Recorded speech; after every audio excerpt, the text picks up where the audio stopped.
Yesus dimuliakan di atas gunung.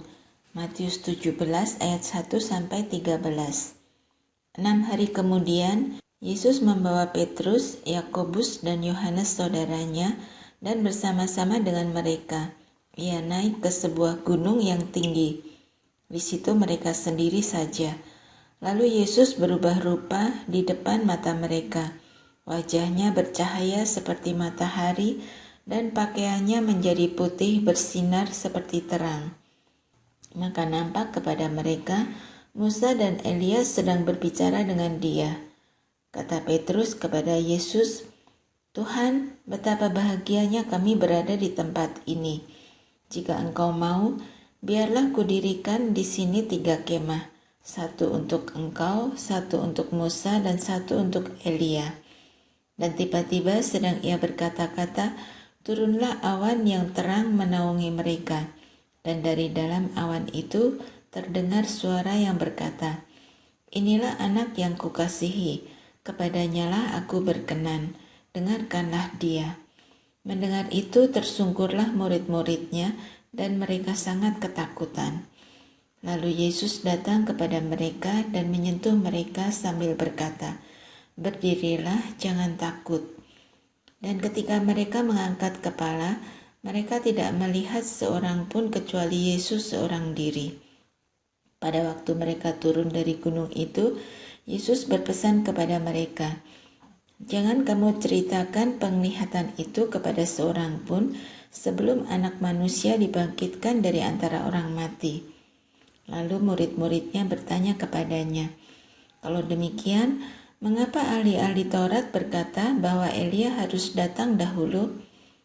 Jawab Yesus, "Memang Elia akan datang dan memulihkan segala sesuatu. Dan aku berkata kepadamu, Elia sudah datang, tetapi orang tidak mengenal dia dan memperlakukannya menurut kehendak mereka. Demikian juga Anak Manusia akan menderita oleh mereka." Pada waktu itu mengertilah murid-murid Yesus bahwa ia berbicara tentang Yohanes Pembaptis. Yesus menyembuhkan seorang anak muda yang sakit ayan. Matius 17 ayat 14-21. Ketika Yesus dan murid-muridnya kembali kepada orang banyak itu, datanglah seorang mendapatkan Yesus dan menyembah. Katanya, "Tuhan, kasihanilah anakku. Ia sakit ayan dan sangat menderita. Ia sering jatuh ke dalam api dan juga sering ke dalam air. Aku sudah membawanya kepada murid-murid-mu, tetapi mereka tidak dapat menyembuhkannya." Maka kata Yesus, "Hai kamu angkatan yang tidak percaya dan yang sesat, berapa lama lagi aku harus tinggal di antara kamu?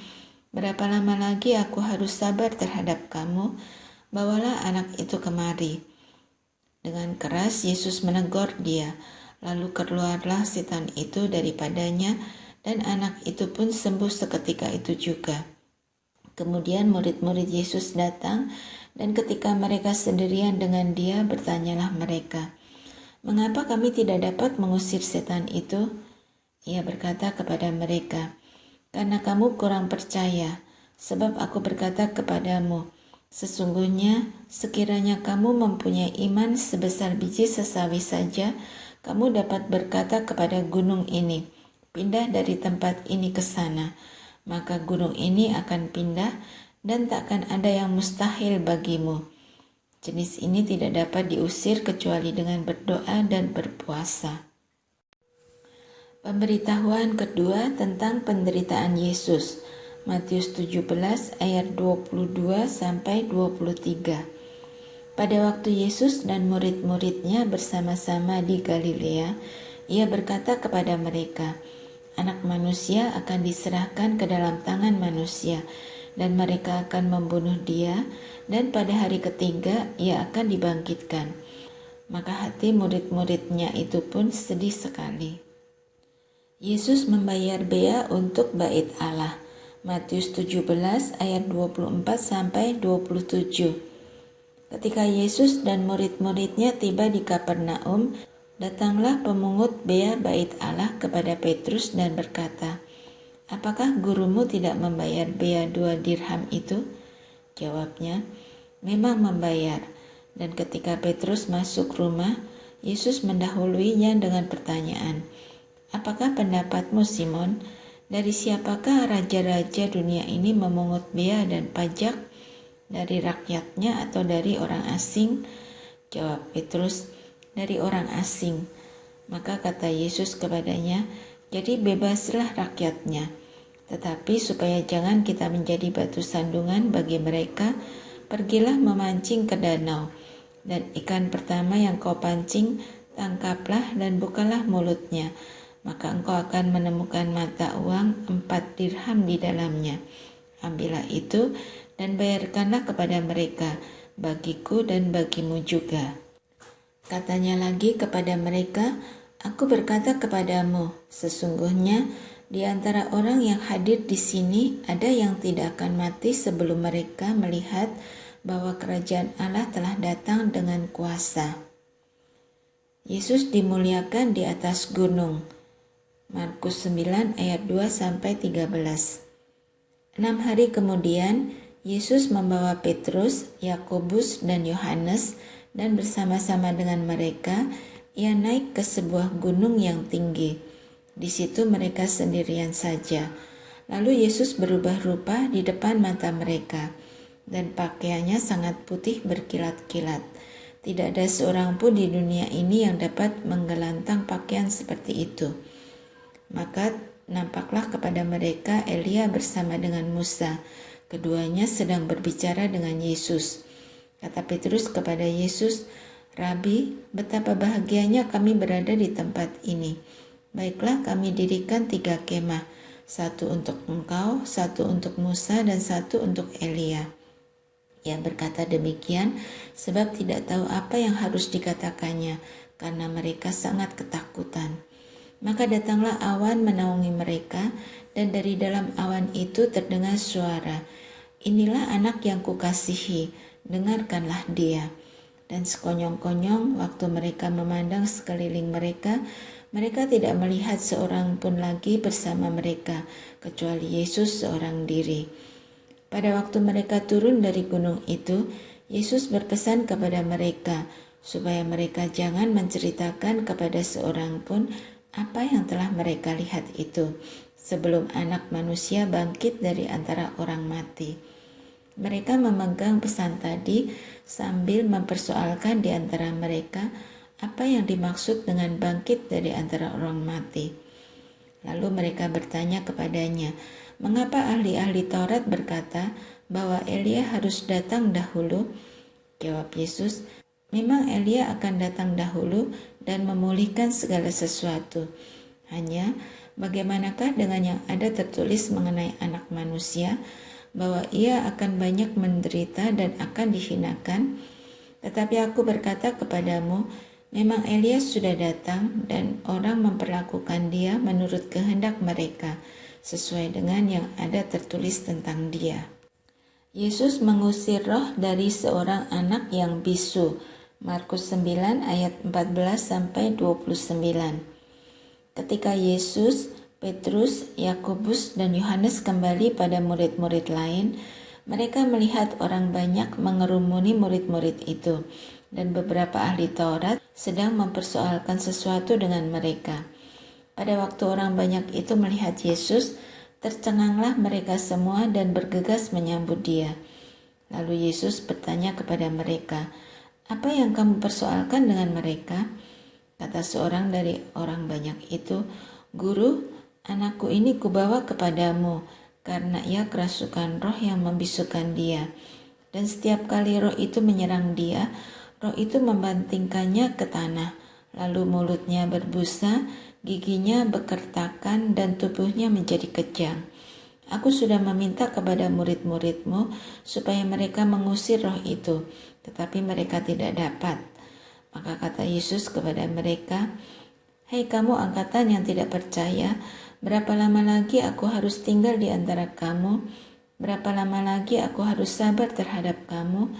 Bawalah anak itu kemari. Lalu mereka membawanya kepadanya. Waktu roh itu melihat Yesus, anak itu segera digoncang-goncangnya. dan anak itu terpelanting ke tanah dan terguling-guling, sedang mulutnya berbusa. Lalu Yesus bertanya kepada ayah anak itu, "Sudah berapa lama ia mengalami ini?" Jawabnya, "Sejak masa kecilnya." Dan seringkali roh itu menyeretnya ke dalam api ataupun ke dalam air untuk membinasakannya. Sebab itu, jika engkau dapat berbuat sesuatu, tolonglah kami dan kasihanilah kami. Jawab Yesus, "Katamu, jika engkau dapat, tidak ada yang mustahil bagi orang yang percaya." Segera ayah anak itu berteriak, "Aku percaya, tolonglah aku yang tidak percaya ini." Ketika Yesus melihat orang banyak makin datang berkerumun, ia menegur roh jahat itu dengan keras. Katanya, "Hai kau roh yang menyebabkan orang menjadi bisu dan tuli, aku memerintahkan engkau, keluarlah daripada anak ini dan jangan memasukinya lagi." Lalu keluarlah roh itu sambil berteriak dan menggoncang-goncang anak itu dengan hebatnya. Anak itu kelihatannya seperti orang mati, sehingga banyak orang yang berkata, "Ia sudah mati." Tetapi Yesus memegang tangan anak itu dan membangunkannya, lalu ia bangkit sendiri. Ketika Yesus sudah di rumah dan murid-muridnya sendirian dengan dia, bertanyalah mereka, "Mengapa kami tidak dapat mengusir roh itu?" Jawabnya kepada mereka, "Jenis ini tidak dapat diusir kecuali dengan berdoa." Pemberitahuan kedua tentang penderitaan Yesus. Markus 9 ayat 30-32. Yesus dan murid-muridnya berangkat dari situ dan melewati Galilea, dan Yesus tidak mau hal itu diketahui orang, sebab ia sedang mengajar murid-muridnya. Ia berkata kepada mereka, "Anak manusia akan diserahkan ke dalam tangan manusia, dan mereka akan membunuh dia. Dan 3 hari sesudah ia dibunuh, ia akan bangkit." Mereka tidak mengerti perkataan itu, namun segan menanyakannya kepadanya. Siapa yang terbesar di antara para murid? Markus 9 ayat 33-37. Kemudian tibalah Yesus dan murid-muridnya di Kapernaum. Ketika Yesus sudah di rumah, ia bertanya kepada murid-muridnya, "Apa yang kau perbincangkan tadi di tengah jalan?" Tetapi mereka diam, sebab di tengah jalan tadi mereka mempertengkarkan siapa yang terbesar di antara mereka. Lalu Yesus duduk dan memanggil ke-12 murid itu. Katanya kepada mereka, "Jika seseorang ingin menjadi yang terdahulu, hendaklah ia menjadi yang terakhir dari semuanya dan pelayan dari semuanya." Maka Yesus mengambil seorang anak kecil dan menempatkannya di tengah-tengah mereka. Kemudian ia memeluk anak itu dan berkata kepada mereka, "Barang siapa menyambut seorang anak seperti ini dalam namaku, ia menyambut aku. Dan barang siapa menyambut aku, bukan aku yang disambutnya, tetapi dia yang mengutus aku." Seorang yang bukan murid Yesus mengusir setan. Markus 9 ayat 38-41.